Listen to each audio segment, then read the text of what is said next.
Her mother was dying and her sister was already in that room, but she had not spoken to either of them in 18 The months. call came through on a Wednesday afternoon while Patricia was accepting an award. She was standing on a stage in downtown Atlanta wearing a white blazer she had bought 3 years ago when she signed her first major commercial contract. The award was for Black women in business excellence. Her mother was in the front row crying quietly. Her daughters were filming on their phones. Her sister Valerie was sitting 2 seats down from her mother with a smile on her face that Patricia would later realize was not joy at all. Patricia did not see the call come through because her phone was in her purse under her seat. She did not know that while she was accepting an award for a business she had built from nothing, her sister was 3 minutes away at a bank closing a line of credit in Patricia's name.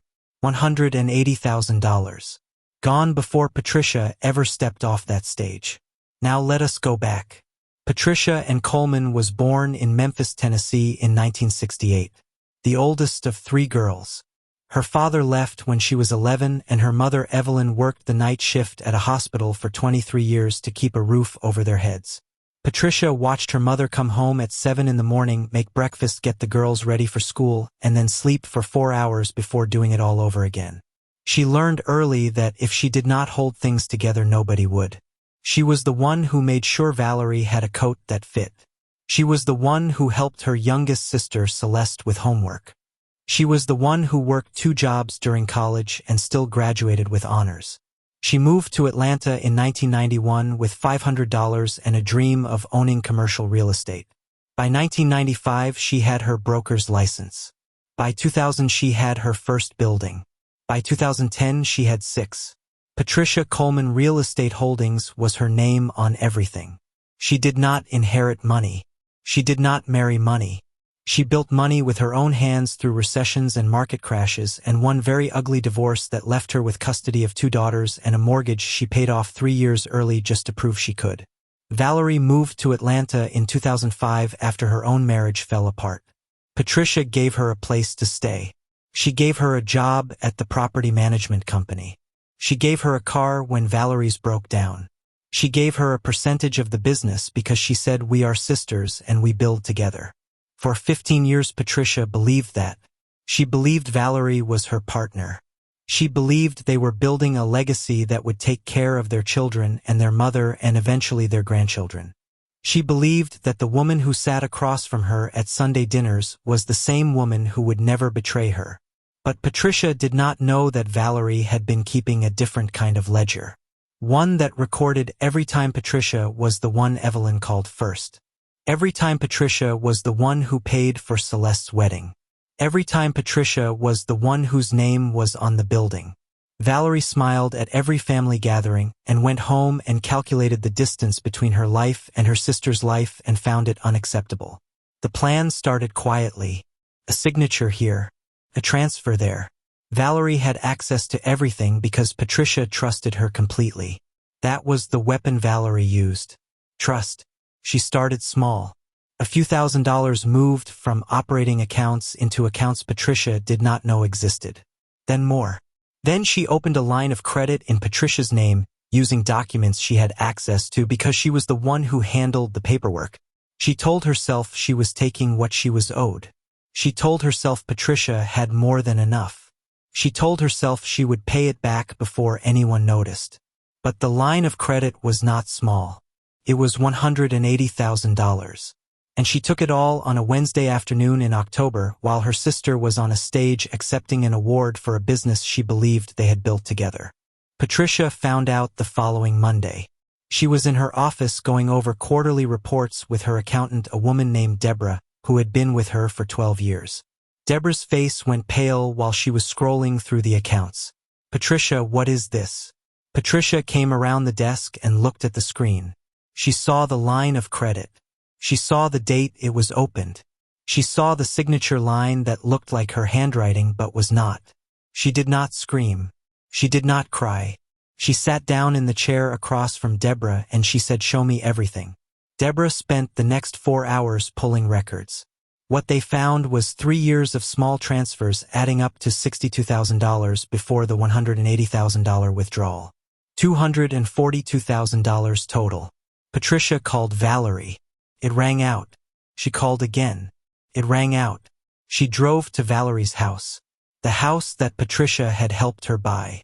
The down payment had come from Patricia's account 5 years ago. Valerie's car was in the driveway, but she did not answer the door. Patricia could see the curtains move. She stood on the porch for 10 minutes. Then she got back in her car and she went to her lawyer. The lawyer's name was Marcus Webb. He was a black man in his 60s who had handled Patricia's divorce and her commercial contracts and every major deal she had made in the last 15 years. He listened to everything she said without interrupting. When she finished, he took off his glasses and cleaned them and said, "Patricia, I need you to understand something. This is not just theft. This is identity theft and fraud and embezzlement. If we go to the police, your sister is looking at federal time." Patricia sat in the chair across from him and she thought about her mother. She thought about what it would do to Evelyn to see one daughter send the other to prison.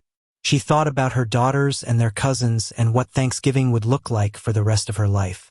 She said, "I am not going to the police." Marcus nodded like he had expected that answer. "Then what do you want to do?" he said. Patricia said, "I want to make sure she never has access to anything of mine again. I want to protect my business. And I want her to know exactly what she did to me." Marcus drew up the paperwork that week. Patricia restructured her entire business. She removed Valerie from every account. She changed every password. She put new locks on every door of every building she owned. She filed a civil suit against Valerie for the full amount plus damages. She did not tell her mother. She did not tell her youngest sister Celeste. She waited. The family gathered for Thanksgiving at Evelyn's house that year. Patricia arrived with her daughters. Valerie arrived alone. They sat at the same table. They passed the same dishes. Patricia carved the turkey the way she had done every year since she was 16 years old. Valerie sat at the other end of the table and did not meet her eyes. After dinner, Patricia found her mother in the kitchen doing dishes. Evelyn was 73 years old. Her hands had arthritis. She wore a hospital bracelet from a fall she had taken 2 months earlier that Patricia had driven across town to handle because Valerie had said she was too busy. Patricia stood next to her mother at the sink and she said, "Mama, I need to tell you something." She told her everything. The transfers. The line of credit. The $242,000. The civil suit. Evelyn did not say anything for a long time. She kept washing dishes. When she finished the last plate, she dried her hands and turned to Patricia with eyes that were wet but steady. She said, "I did not raise her to be this person." Patricia said, "I know." Evelyn said, "But I cannot pretend I do not know what she did. And I cannot ask you to forgive her." Patricia hugged her mother and for the first time in 3 weeks she cried. Not because of the money. Because the woman who took from her was not a stranger. It was her sister. The little girl she had walked to school every morning. The one she had protected from their father's leaving. The one she had carried on her hip when they were small. That was who did this. Valerie was served with the civil suit the first week of December. She called Patricia 27 times in 3 days. Patricia answered on the 4th day. Valerie was crying. She said, "You are ruining my life." Patricia said, "No. You ruined yours. I am just documenting it." Valerie said, "I was going to pay it back." Patricia said, "When?" There was a long silence. Then Valerie said, "You have always had everything." Patricia said, "I have always worked for everything. There is a difference, and the fact that you do not know the difference is the reason we are here." She hung up. She did not block Valerie's number because she wanted Valerie to sit with every call that went unanswered. She wanted her to know what it felt like to reach for someone and find nothing there. The civil case took 14 months. Valerie tried to fight it. She claimed Patricia had given her permission. She claimed the money was a gift. She claimed she was a partner in the business and had a right to the funds. But Patricia had Deborah's records. She had the bank statements. She had the signatures that did not match. And she had Marcus Webb, who had been practicing law since before Valerie graduated high school. The judge ruled in Patricia's favor. $242,000 plus interest plus legal fees. Valerie was ordered to sell the house Patricia had helped her buy. She was ordered to turn over her retirement account. She was ordered to pay Patricia $3,000 a month until the debt was cleared. She was 57 years old and she had nothing left. But Patricia did not feel victory. She felt the weight of what had been lost. Not the money she could make back. She lost the belief that family meant safety. And that loss changed her in ways she was still discovering. Her mother Evelyn passed away 18 months after the judgment. It was sudden. A stroke in the kitchen while she was making breakfast. Patricia was the one who found her. She was the one who called the ambulance. She was the one who sat in the hospital room for 3 days while her mother faded in and out of consciousness. Valerie came to the hospital on the second day. She stood in the doorway and looked at Patricia. Patricia looked at her. Neither of them spoke. Patricia got up and walked out of the room and let Valerie have time with their mother. She did not make a scene. She did not remind Valerie of what she had done. She stood in the hallway and leaned against the wall and waited. When Valerie came out 20 minutes later, she was crying. She said, "Mama asked about you." Patricia nodded. She went back into the room and held her mother's hand until the end. At the funeral, Valerie sat in the back. Patricia sat in the front with her daughters and Celeste.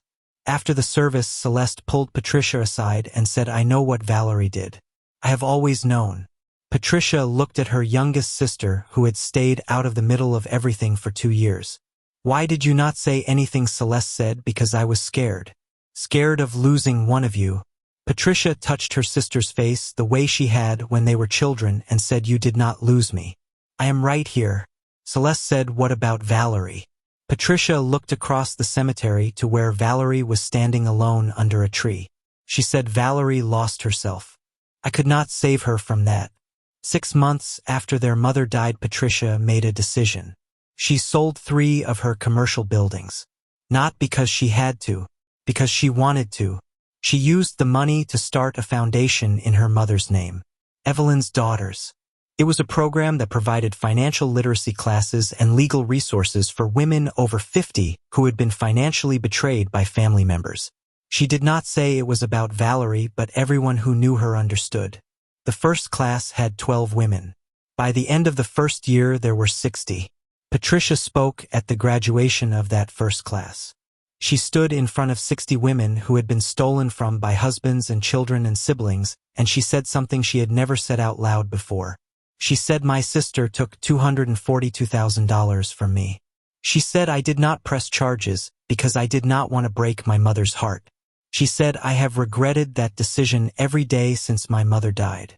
Not because I wanted Valerie to go to prison, but because my silence protected her and it protected no one else." She said, "I am telling you this so you know that protecting someone who has hurt you is not love. It is just delaying your own healing." The women in that room gave her a standing ovation. Patricia stood on that stage in a white blazer and she cried. Not sad tears. The kind of tears that come when you finally put down something you have been carrying for too long. 2 years later, Valerie showed up at Patricia's office. She looked older than her 60 years. Her hair was gray. She had lost weight. She stood in the reception area with her hands clasped in front of her and asked to see Patricia. Patricia's assistant came back and told her, and Patricia sat at her desk for a long moment. Then she walked out to the reception area. Valerie was holding an envelope. She handed it to Patricia. Inside was a cashier's check for $3,000. The monthly payment she still owed. Patricia took the envelope and looked at her sister. Valerie said, "I have been paying every month. I have never missed a payment." Patricia said, "I know." Valerie said, "I am not here to ask for anything.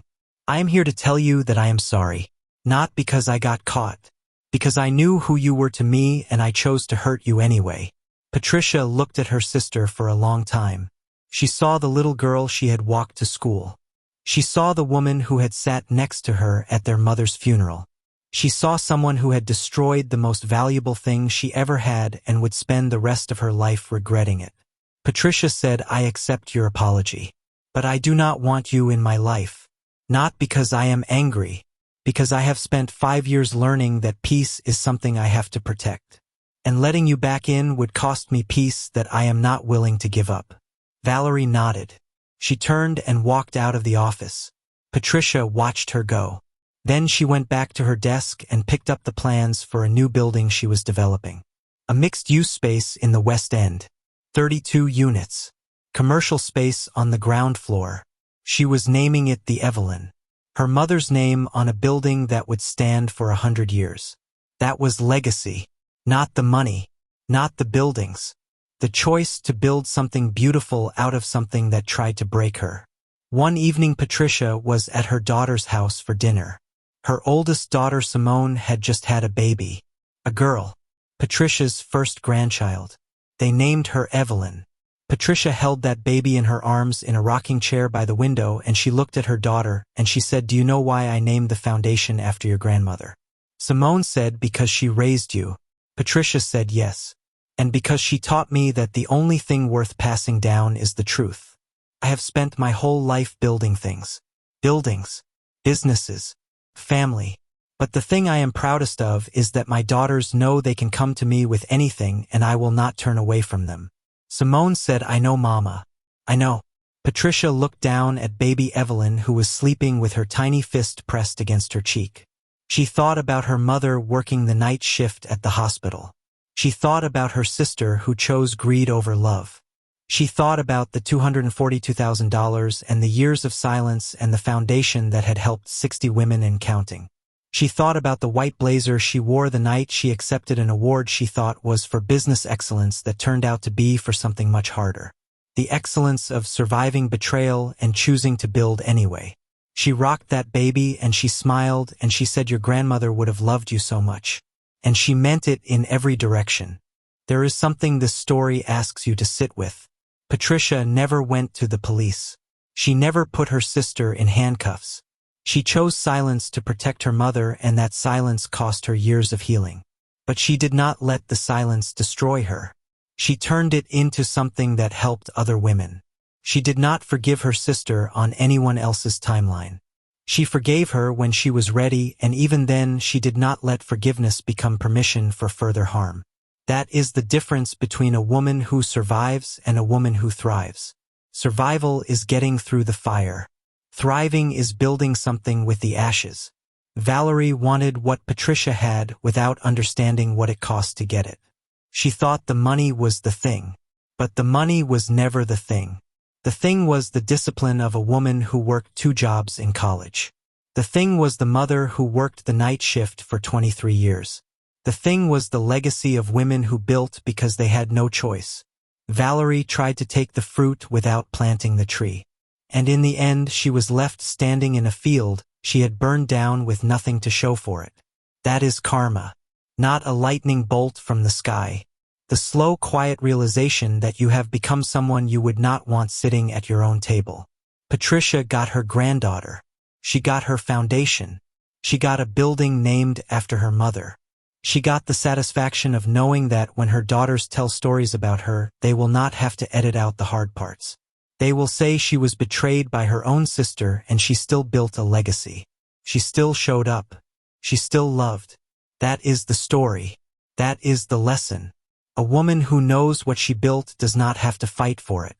She just has to remember whose name is on the foundation. If this story touched your heart, if it reminded you of someone you know or something you have lived through, I want to hear from you. Drop your city in the comments below and tell me what you would have done in Patricia's shoes. Would you have pressed charges? Would you have forgiven? Would you have let her back in?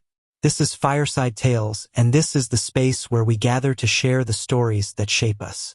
If you have not already hit that subscribe button, go ahead and do it now, because there are more stories coming, stories about women who lost everything and built back better, women who were betrayed and found their strength on the other side of it. Your story might be next. So pull up a chair, get comfortable, and know that you are always welcome here by the fire.